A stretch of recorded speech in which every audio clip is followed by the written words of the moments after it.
Hello, my name is DAL. I'm the lead data investigator at the Sentry, an investigative and policy team that follows the dirty money connected to African war criminals and transnational war profiteers.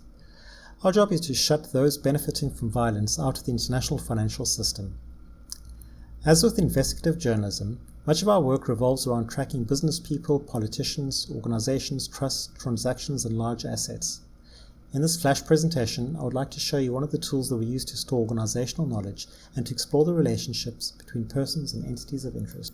We use the excellent and curious Graph Intelligence platform, backed by a Neo4j database. Our graph currently contains around 65 million nodes, and which includes approximately 6 million people and 12 million companies. The balance consists of addresses, email, phone numbers, and transactions. Our data is sourced from both open and proprietary databases. This includes company registers, trade databases, social media, and data that is leaked to us. Growing the database is an ongoing project, but the time investment is paid off when we find a connection between two previously seemingly unrelated networks. I would like to demonstrate the tool using a body of work on alleged corruption at the National Lottery Commission, published by Groundup and largely led by Raymond Joseph. As a starting point, let's look at the most recent article published by Groundup about the Chief Operating Officer of the National Lottery, Philip Letwaba. Letwaba was recently suspended following a request from the Special Investigating Unit who are probing corruption at the NLC. Let's add Letwaba to our canvas and see what we get. Your main interface with Linkurious is a visualization. A visualization is a curated view into the larger graph, which is used to map out a story. I'm going to create a new visualization. At the top you see a search bar, which lets me find nodes in my graph database. So I can search for Jacob Zuma, for instance, or let's say Joseph Kabila, or even a company like Car Powership. You'll see that not only returns Car Powership companies, but then also some of the directors of that company.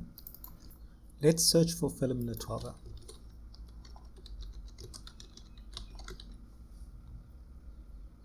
You'll notice that my spelling differs from that in the database. I only use one L and the database has two L's and a middle name. Linkurious uses fuzzy matching to take into account spelling variations.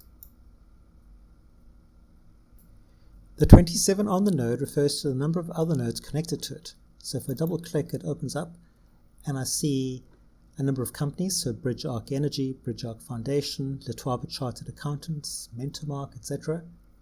And then people, Tabo, Bontle, Karabo. For the moment, I'm only interested in people, so I'm going to close it all up and then selectively open only the person nodes. Here we see 6 people. They all happen to be relatives of Letwaba. So we have the Sitole brothers,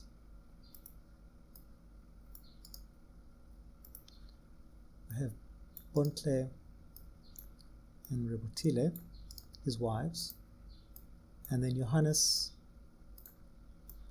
and Tabo, his brothers. Next, I'm going to add the National Lottery to the graph.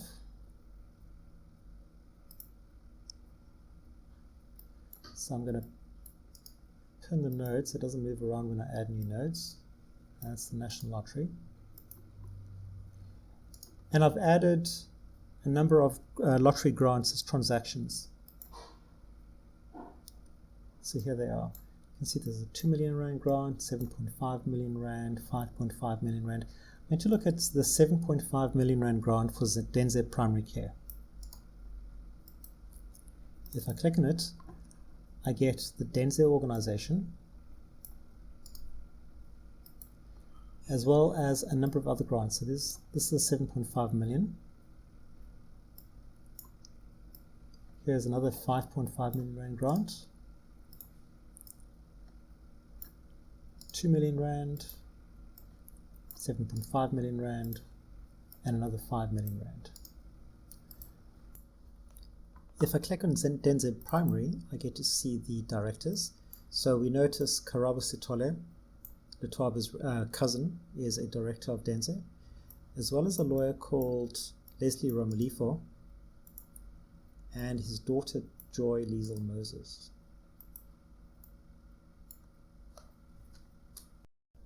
Next up, let's look at a grant to an organization called I Am Made for God's Glory. So here's 11 million rand that was received.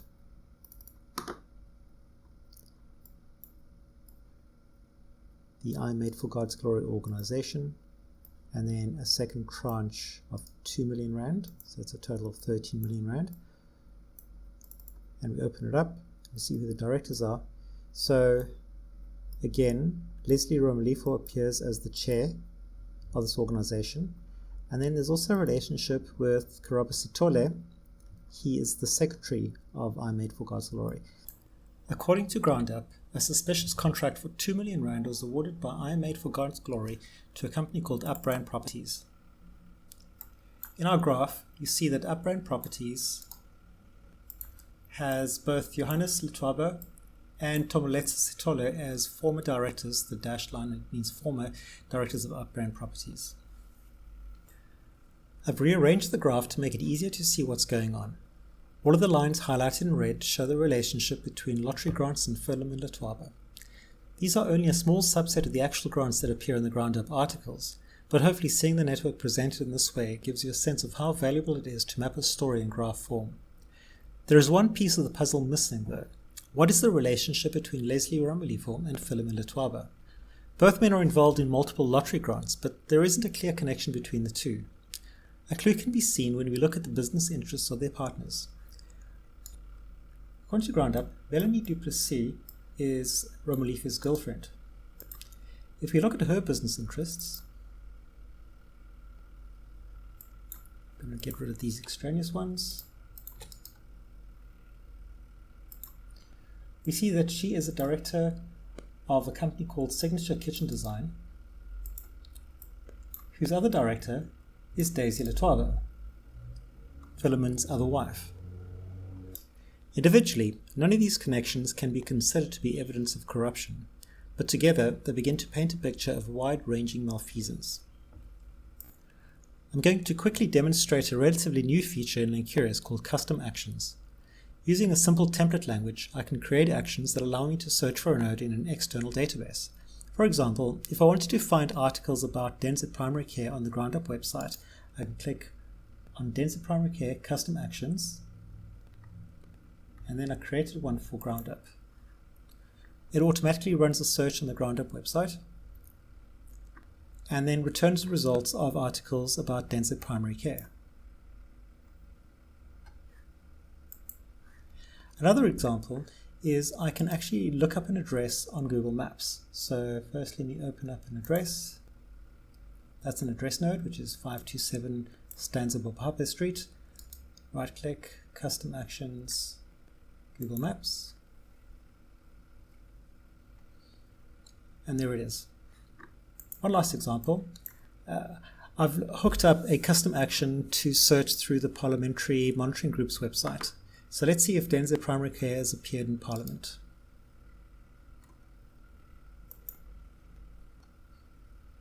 Yeah, so in 2018, 2019 and 2020, there were discussions about Denza Primary Care. Working with a graph database can be addictive, especially if it's comprehensive. I often find myself reading articles with Linkurious open, tracing out paths as new actors are introduced. Linkurious is quite flexible, allowing you to define your information architecture as you wish. Here at the Sentry, we store our publications as notes and link all actors mentioned in them. That way, an investigator working on a project may stumble upon another investigation dealing with the same network. I'm going to show you a quick example. So first, let's remove all of these nodes.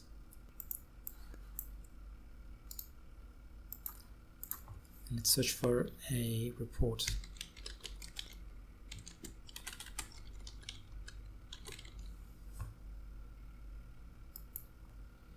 So that's the publication, untapped and unprepared, 97 connections. Let's open them up.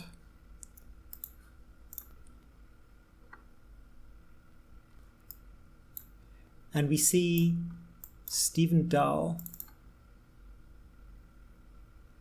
has appeared in multiple Sentry reports.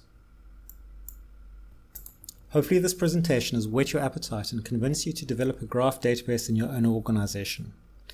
This is the DAL. Thank you for watching. feel free to contact me at d@thesentry.org if you have any questions.